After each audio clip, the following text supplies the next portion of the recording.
Good morning, good evening, good night, depending on you're watching this. I'm Ryan Ritchie, and this is The Slant. So this is the first video podcast that I'm trying so far. I've got additional podcasts out on Spotify. This will be on the same Spotify page. My others are all audio. So I'm kind of learning as I go, and bear with me for a few episodes while I get used to doing editing and trying to make this all mesh together. So today we're going to talk a little bit about electoral polling and where the different polls are showing we're at and how reliable the polls are or aren't. 9 days before the election. If you haven't voted yet, get out and vote early. Right now in Georgia, I think they've had over 2 million people already doing the early voting. I went last week. I voted. Didn't take very long. So please, if you haven't voted yet, sorry about that. If you haven't voted yet, get out and vote. If you haven't registered, register and then get out and vote. You can always vote on election day, but why not get it done? Get it out of the way now.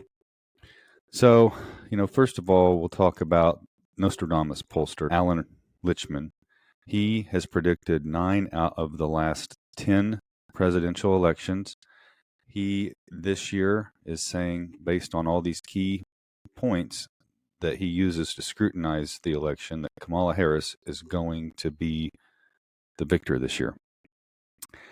So 9 out of 10, 90% correct on every election that he's put something out there on. So he's got a good track record, but there's a lot of things, I think, maybe in his model that have changed in culture and in society.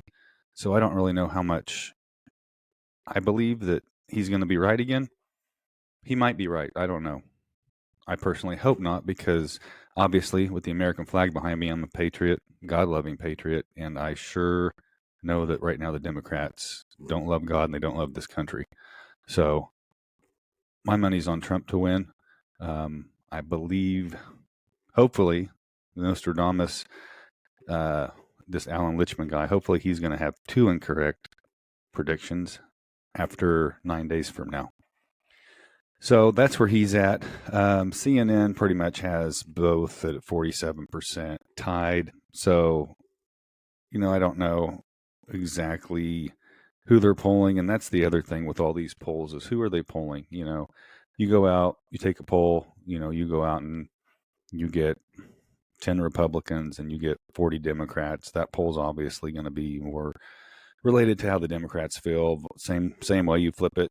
Republicans are higher margin of the poll. Democrats, Republicans are going to look better. But you even got some of your mainstream media out there now. Even ABC's poll, it does show that Donald Trump has a lead and is going to win the Electoral College. And that's coming from ABC, which is a huge left-wing puppet. So we're going to see what happens. Polymarket. If you get into the Polymarket has President Trump significantly winning at a 281 electoral votes to Kamala Harris is only 257. So I like that poll. But then again, it's hard to say really what's going to happen. Just coming back to voting and voting early, it's very important to get out there, get your vote heard, get it cast. If you've never voted in a presidential election and you're complaining about how things are today, if you're not voting, then you don't complain. Just don't complain. We've got to get out and vote. What's going to change?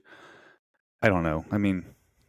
The same puppeteers who are pulling Biden strings are going to pull Kamala's strings. We've already had 4 years of Trump. You know what that was like. So really, we either have 4 more years of Trump or 4 more years of Biden. And we all know more than likely Barack Obama has been pulling the strings. I think I mentioned this in the last podcast. Every time a Democratic politician uses the word folks in one of their speeches, God knows Barack Obama wrote that speech. He's the only politician previously who used folks all the time. Kamala uses it. Biden's using it. So pay attention to that. So President Trump, last week, Kamala Harris came out again and referred to him as someone like Hitler, driving hatred, and he's been almost 3 attempts on his life now. 3 attempts on his life, and the Democrats continue to push this hatred narrative. Biden came out right after the first assassination attempt on Trump. You know, he kind of came out and told everyone to settle down a little bit, right? Watch the words they use, not to drive hate. That lasted all of about a week and a half. And then you have Kamala Harris last week comparing Trump to Hitler again. It drives so much division. It's dangerous. You can see how dangerous it is. I mean, 3 attempts on Trump's life at this point. It's very dangerous. Words can hurt. Sticks and stones may break my bones, but words will never hurt me. We all heard that as a kid. Well, no, words can't hurt because there's so many crazy people out there. They hear this, you know, you call Trump Hitler and they start thinking, oh, Hitler's bad, you know, and then people go out and people are trying to kill him. It's not okay. This is America. This isn't a third world country. We don't want it to be a third world country.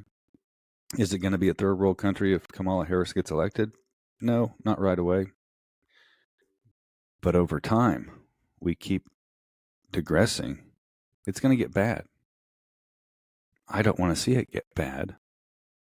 I'd like to get Trump back in there for 4 years, correct some of the issues that we've seen almost these past 4 years, and then we can build on that, and we can try to take this political bullshit with this Democrat side, the Republican side. I mean, we've got to come to a point in this country where the views are not so opposite of each other.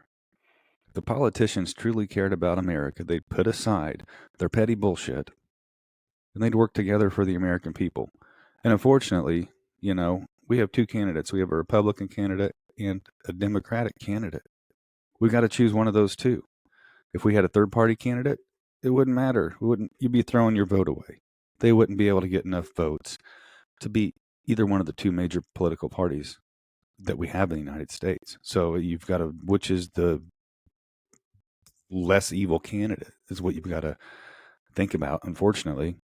And until there is common ground across political lines, it's just going to continue to be like this.